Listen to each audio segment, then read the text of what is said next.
To each according to his ability, to each according to his needs. Contrasting the supposedly exploitative capitalist societies, Marx envisioned a utopian brotherhood that was unburdened by individual greed, an unselfish brotherhood where everyone would communally share goods, allowing all to be equal. When framed as an ideology of equality, unselfishness, and charity, it is not surprising that many people resonate with Marxism and communism. They present themselves as a way to solve injustice, greed, and inequality that all societies possess. Here is the problem, however. Although these beliefs may sound good on paper, wherever these ideas are implemented, it has led to more inequality, suffering, and death in every case.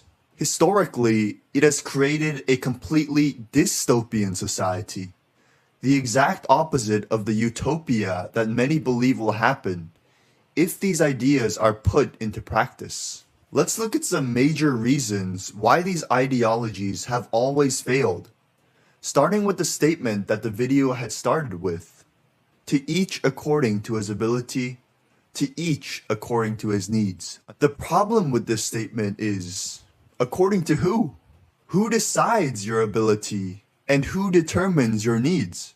In these ideologies, completely disregarding the unique talents, characters, and abilities that God had endowed to each person, it is the state that controls what your abilities and what your needs are.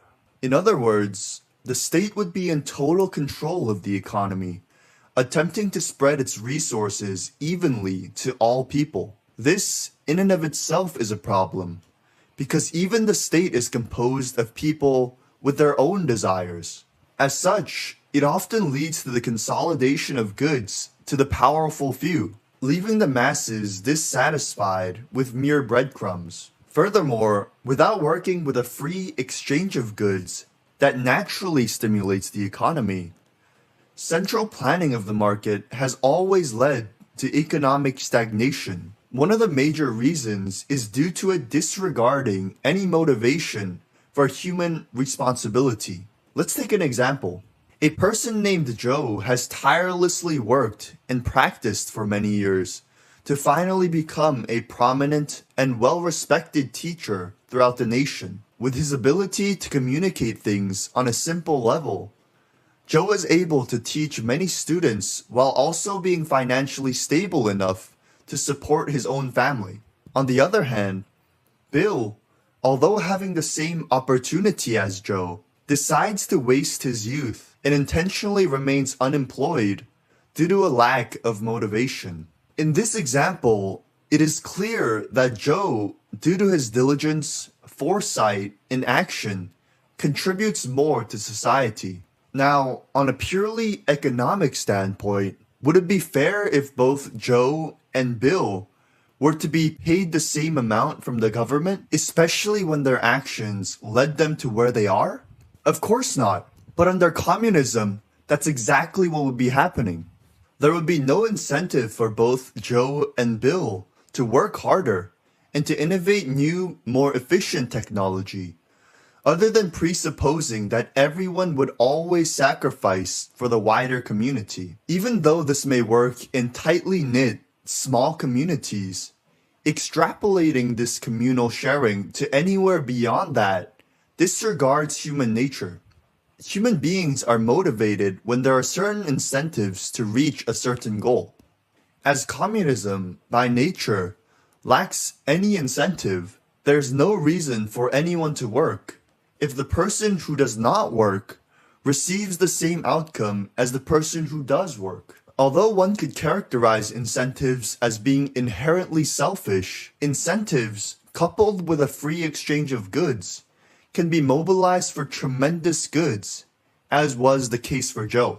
To further exacerbate the problem under communism, unilateral control of the economy eventually leads to tanking markets. It's just not possible for a council of so-called experts to efficiently take control of the entire economy, especially when oftentimes These experts have no actual experience in the field. It's not just money we are talking about, though. Tremendous human suffering is also at stake. With the collapse of the economy, these disastrous ideologies have always led to catastrophic food shortages and famines, leading millions of people to literally starve to death.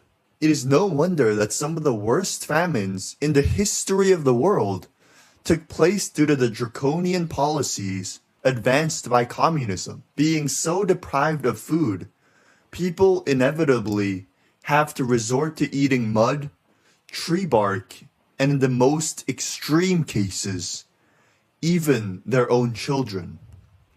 The harrowing results of Marxism and its extensions do not end there, however. Due to its philosophy of the centralization of power, the governing body has always wielded unrighteous authority to silence and trample anyone who voices an opinion contrary to the party. First, it passes regulations on defensive arms, aiming to disarm a potentially unruly population. With the state now virtually monopolizing weapons, there is no means by which the people can defend themselves with equal and opposite force against a government that seeks to destroy them. As a result, the citizenry, being held at gunpoint, is forced to comply with whatever the state forces upon them. Not only that, private property is abolished, negating any responsibility of the citizens to protect and maintain land. It is at this point that the secret police, working in tandem with state media propaganda, is deployed to set up a permanent surveillance state, observing every word and deed of its people, crushing those deemed as anti-revolutionaries to maintain their oppressive dystopia. It doesn't even matter if you did not commit a crime, as the state can intentionally pass vague terrorist laws to arrest anyone on false pretenses. This is the idea behind Stalin's secret police chief's infamous quote, "Show me the man and I'll show you the crime."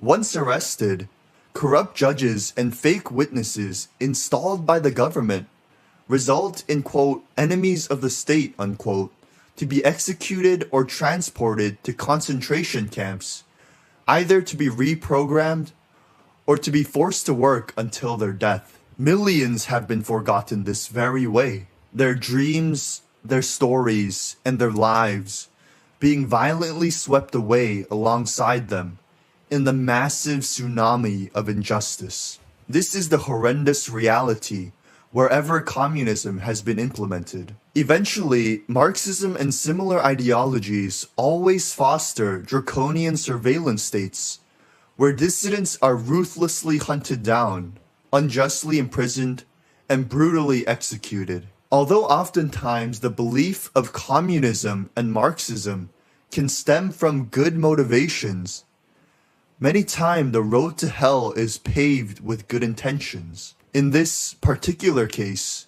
the societal ramifications are too terrible and bloody to be ignored. It is important to recognize that although communism promises to end human suffering, in reality, it only expounds it to an unprecedented scale, creating the kingdom of hell on earth. Let us always remain vigilant to the persistent and creative ways Marxism seeks to infiltrate society, as it is our duty to safeguard our nations from adopting this destructive and bloody ideology. But until next time, thank you for watching and have a very blessed day.